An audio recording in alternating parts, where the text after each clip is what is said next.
Hello students. So today we are gonna study chemical bonding.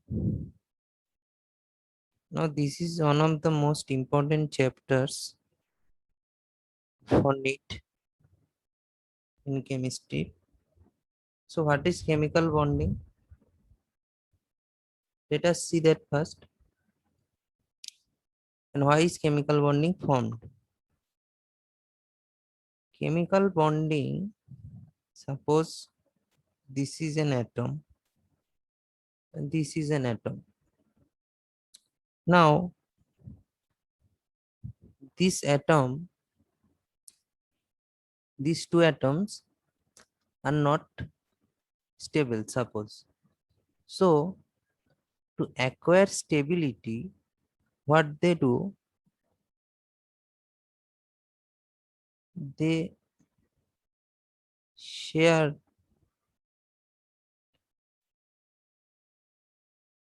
the number of electrons mutually. Okay, so that's how they form a bonding between them. And in this bonding, why is this is called bonding? Because they are sharing the some electrons mutually.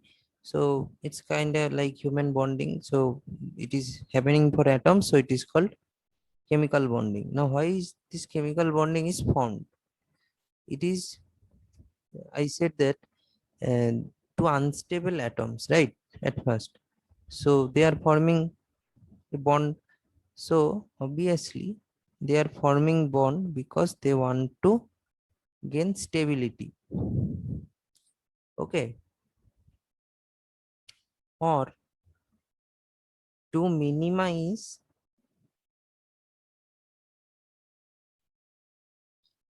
the potential energy of atoms to combine to form molecule. Okay. To combine.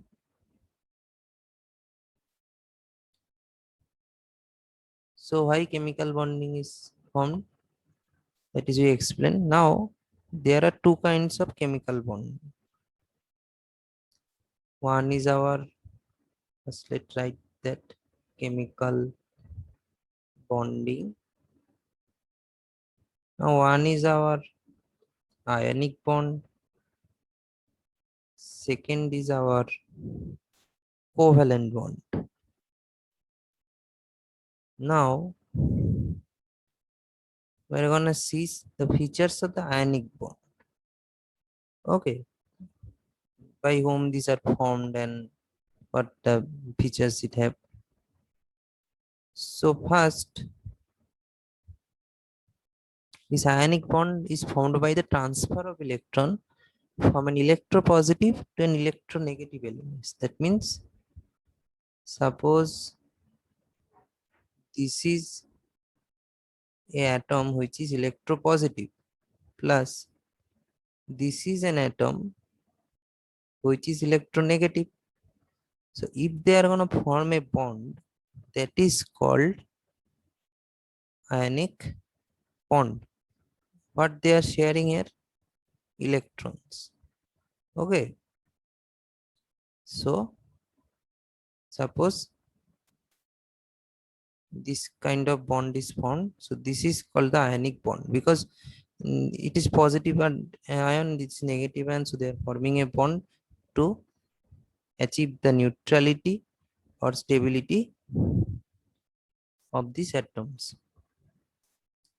So let us see what kind of features it has. So first one is ionization enthalpy of the electropositive element should be low to form a ionic bond. So let's write it down. Ionization enthalpy of electropositive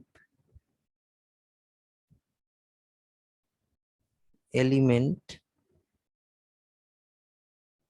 should be low. should be low.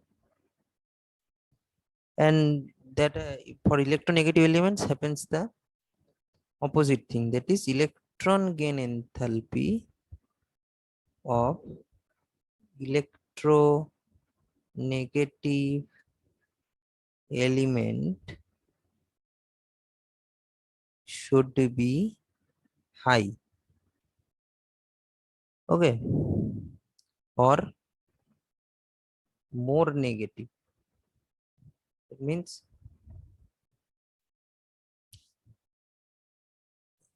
third condition is that lattice energy should be high. And write it down. Lattice energy should be high. Now you are not going to understand what is lattice energy here. We are going to elaborate this lattice energy in our thermodynamics chapter. So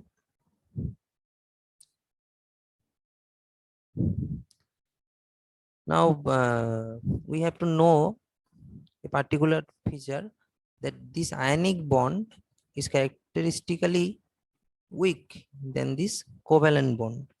Though we haven't discussed covalent bond yet, though I am saying it because we are discussing ionic bond here. So this ionic bond will be characteristically weaker than covalent bond. And we know that covalent bond is the strongest one. Okay, now let us discuss the covalent bond. Ionic bond is done. So what is covalent bond? For that we have to draw a figure. Okay. Suppose this is a atom and this is also one of the atoms. So we know that every atom wants 8 electrons in their outside orbital, so they can gain stability. Okay, so let us assume this is an O atom and this is an O atom. So we know O is what? Oxygen. So oxygen has 6 electrons on their uh, outer orbital. So let us just do that. And here also.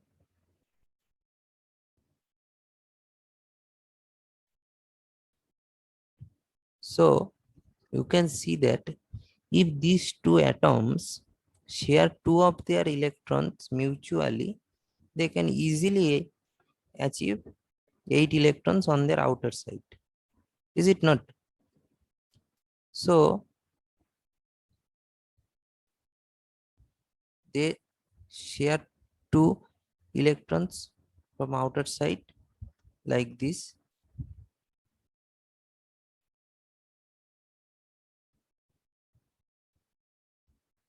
And they forms a bond. That's how O2 is formed. So this kind of bond formed by sharing of electrons mutually, it is called our covalent bond. Now to understand covalent bond more precisely, we have to know a structure called Lewis dot structure. Now this Lewis dot structure in previous years of Neet didn't come anything.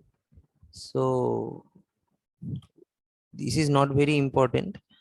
Okay, though I am gonna tell you how to draw a Lewis dot structure of any element you have given, because they may ask you that to know which is the correct Lewis dot structure.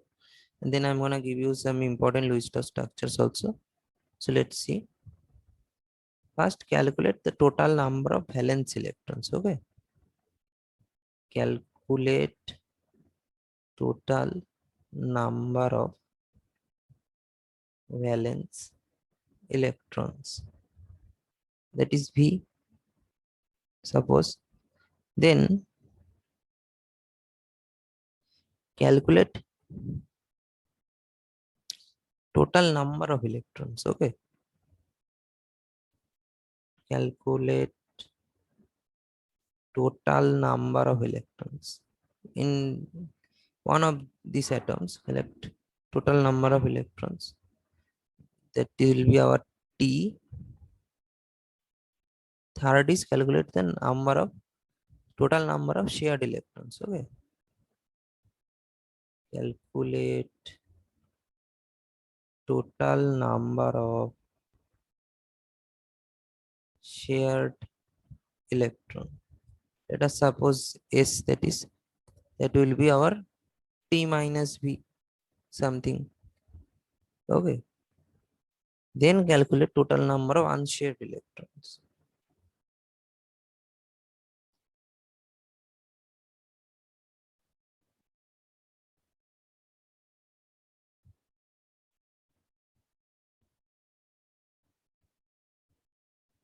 US, that will be T minus S.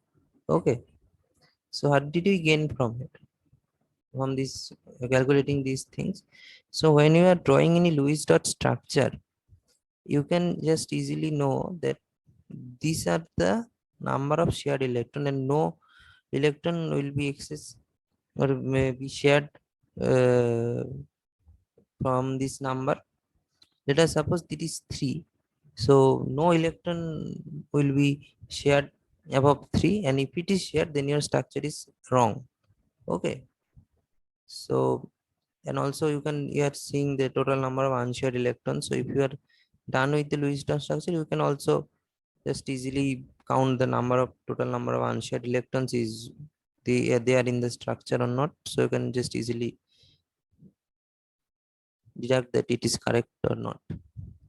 So first is our SO4 2 minus. Okay. So let us just draw the electron configuration here.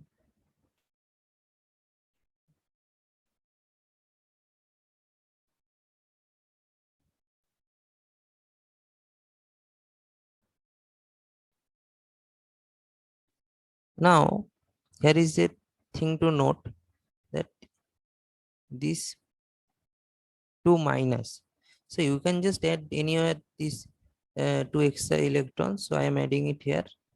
Now also adding it here. So these 2 electrons form a bond with S here, that is mutually shared, and these 2 electrons of S is shared by this O mutually, and these 2 electrons is shared by this. So now that's how this bond is formed. So how does it look like? It will be looking like this.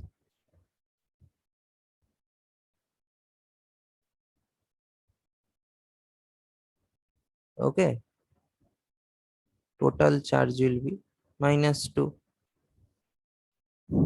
So the SO2 minus is done. Just memorize these structures, though it don't come, but just for emergency. Okay.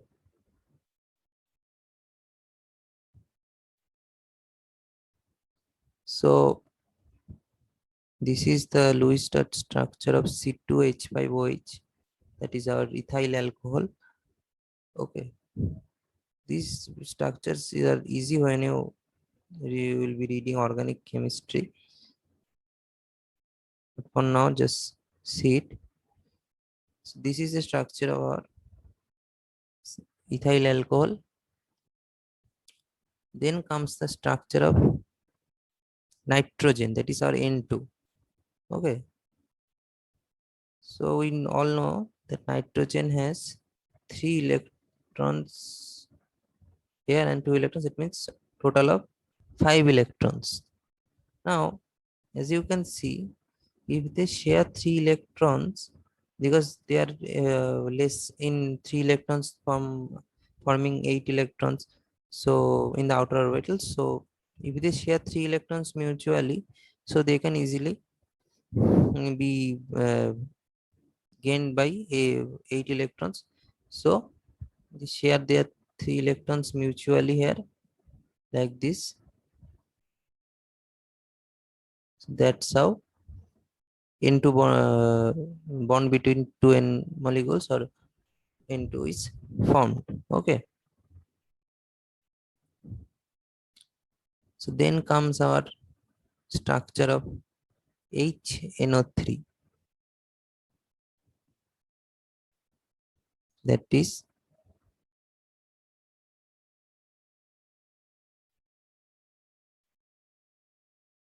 like this. So here we have seen the important structures. Okay. So now we are gonna study about formal charge, because if any question will come from this, that will be our charge on the formal. So let us see that formal charge. What is formal charge? It is the net residual charge passed by an atom inside a molecule. Okay. So if we summarize it easily, that will be sum of the formal charge of all atoms in a neutral molecule. Okay. Sum of the formal charge of all atoms in the neutral molecule. In the neutral molecule.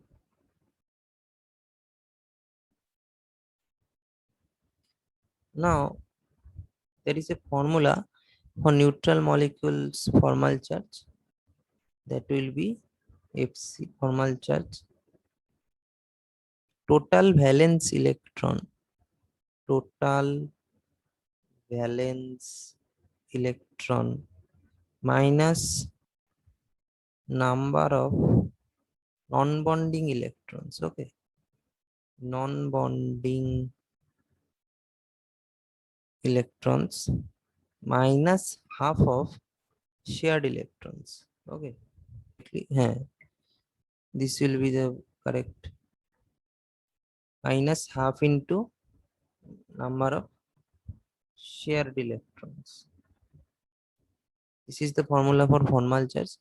Now, if they ask you what is the formal charge of any cation or anion, that will be the easiest thing to do, because formal charge of anion or cation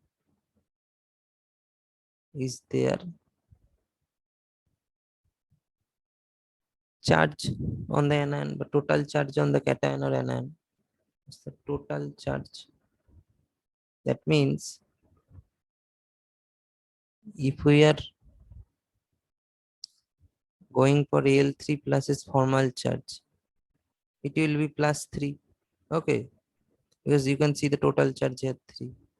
So for any ion, concluding its formal charge is the easiest thing.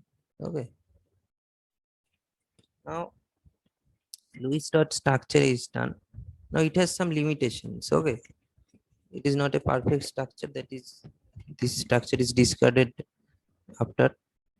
So let us see the limitations here. What are the limitations? So first limitation is our electron deficiency molecule. Okay.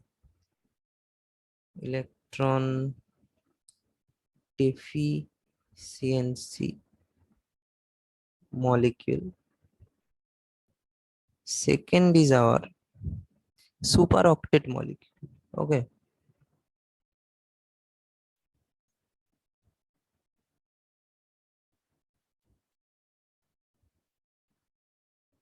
Like PCl5, SF6, IF7. Okay. SF6, PCl5, IF7.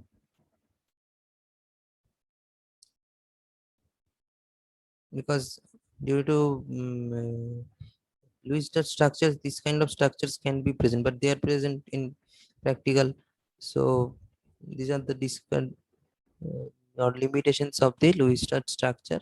Then formation of odd number of electron molecule, that is our NO. Okay, like this, or NO2. Okay, odd number of electrons. And it also can explain the formation of xenon compounds, because they are already having 8 electrons on their outer orbital, so how can they be forming bonds? So it can also explain formation of xenon compounds, just like ZDF4, ZDO2, F2, ZDOF. To learn difficult concept of physics, chemistry and biology within few minutes to crack NEET and JEE with fun, like, share and subscribe our new YouTube channel ShantU. You will get conceptual videos, highly effective notes, short tricks, mock tests and much more. Hope we shall meet there.